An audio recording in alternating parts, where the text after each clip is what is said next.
গরম ভাতের সাথে ডিমের এই রেসিপিটি থাকলে আশা করি আর অন্য কিছু লাগবে না। আজ প্রথমেই একটা মশলা বানিয়ে ফেলি চলুন। একটা বাটিতে 2 চামচ টক দই, পরিমাণ মতো লবণ, লঙ্কার গুঁড়ো, হলুদ গুঁড়ো, জিরে গুঁড়ো, আদা রসুন বাটা, সামান্য চিনি, সর্ষের তেল 2 চামচ মতো ও হ্যাঁ, একটু কাশ্মীরি রেড চিলি পাউডারও দিয়েছিলাম।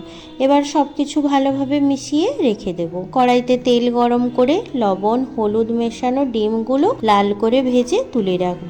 ওই তেলে কয়েক টুকরো আলুও ভেজে নেব। আপনারা চাইলে তেলটা চেঞ্জ করে নিতেই পারেন। আমি ওই তেলে জিরে ফোড়ন দিয়ে পেঁয়াজ কুচি দেব। পেঁয়াজ একটু নেড়ে বাদামি হয়ে এলে টমেটো দেব। টমেটো নরম হয়ে এলে বানিয়ে রাখা মশলা দিয়ে ভালোভাবে কষিয়ে তেল ছেড়ে এলে আলু ও ডিম দিয়ে ভালোভাবে মিশিয়ে নিয়ে সামান্য জল দিয়ে ফুটতে দেব। এবার ফুটে উঠলে উপর থেকে গরম মশলার গুঁড়ো দিয়ে রান্নাটা শেষ করব। এবার চলুন বাড়ির সবাই মিলে গরম ভাত